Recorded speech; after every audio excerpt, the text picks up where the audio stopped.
Hello বন্ধুরা, তোমরা সবাই কেমন আছো? আশা করি ভালো আছো। আমিও খুব ভালো আছি। তো আজকে তো কার্তিক পুজো বন্ধুরা। তো আমারও ঘরে কার্তিক আছে। আমার ঘরে আছে কার্তিকটার বয়স প্রায় 14 বছর হয়ে গেল। আমার 14 বছর ধরে কার্তিকটা আমার ঘরে রাখা আছে। আর কার্তিক পুজোর দিনকে আমরা নিরামিষই খাই। আর এমনিতেও আজ নিরামিষই হবে, কারণ শনিবার পড়েছে। তো সকালবেলা তো উঠে সব যেমন কাজকর্ম হয়ে গেছে, এমনি ঠাকুর পুজো দিয়ে দিয়েছি। কাল সন্ধ্যাবেলা, হ্যাঁ রাখ, কাল সন্ধ্যাবেলা ওই মালা মিষ্টি কিনে কার্তিকটাকে দেবো। আবার সন্ধ্যাবেলা ধূপবাতি জ্বালতে যাবো। চান ফান এই করেছি, যে কোনো মাথা ব্যথা কিচ্ছু আঁচায়নি। ছেলেটাকে পাঠিয়েছিলাম একটু ম্যাগি আনতে, ম্যাগি করে দেবো। মেয়েও উঠে পড়েছে, এখানে বসে কার্টুন দেখছে। তো চলো বন্ধুরা, তোমার ভিডিওটা দেখতে থাকো। মামা, এই যে দেখুন, এই যে আমার মেয়ে মামা। মামা চোখ মারো, এটা হেসে দাও। আর আমার ছেলেও এই উঠেই যে দাঁত মারছে বন্ধুরা। তো বন্ধুরা, সারাদিন তো আর ভিডিও করতে পারিনি। আর এই শুয়েছিলাম, ঘুম থেকে অনেকক্ষণ আগে উঠে গেছি। উঠে সন্ধে দিলাম, চা খেলাম, মেয়েকে খাওয়ালাম। আর রাতের বেলা তরকারিটা আমি করে রেখে দিয়েছি, খালি এসে দুটো ভাত করবো। আজকে দিনের বেলা আমি রান্না করিনি বলতে অনেকটা বেলায় আমি ম্যাগি করেছিলাম। তো এবার ছেলেও খেয়েছে, আমিও খেয়েছি। এবার এত পেট ভার, আমার ছেলে বললো মা ভাত খাবো না।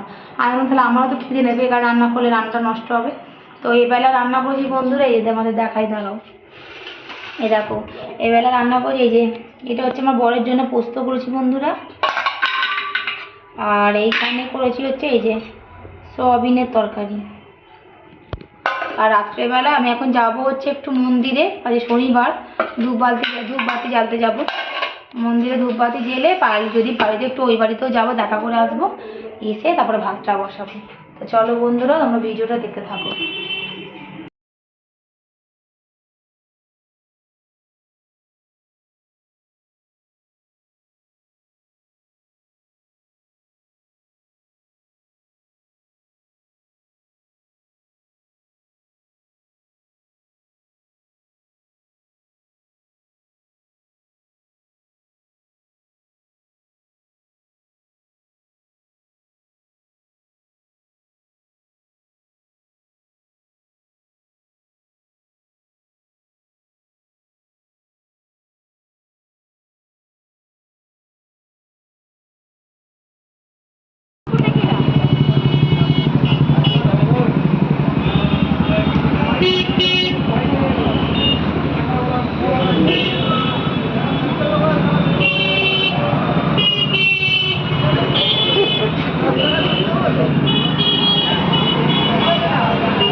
তো মাকে বললে কিছু হবে না।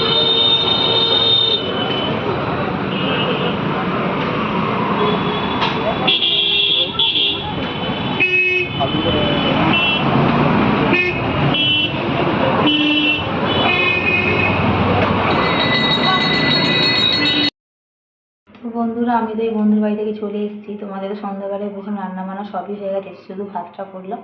এবার খাওয়া দাওয়া করবো, বাবাও চলে এসেছে। খাওয়া দাওয়া করে শুয়ে পড়বো, আবার দেখা হবে কাল সকালে। এবং টাটা বন্ধুরা, তোমরা ভালো থেকো, সুস্থ থেকো, সাবধানে থেকো। আর অবশ্যই বন্ধুরা আমার চ্যানেলটিকে লাইক আর সাবস্ক্রাইব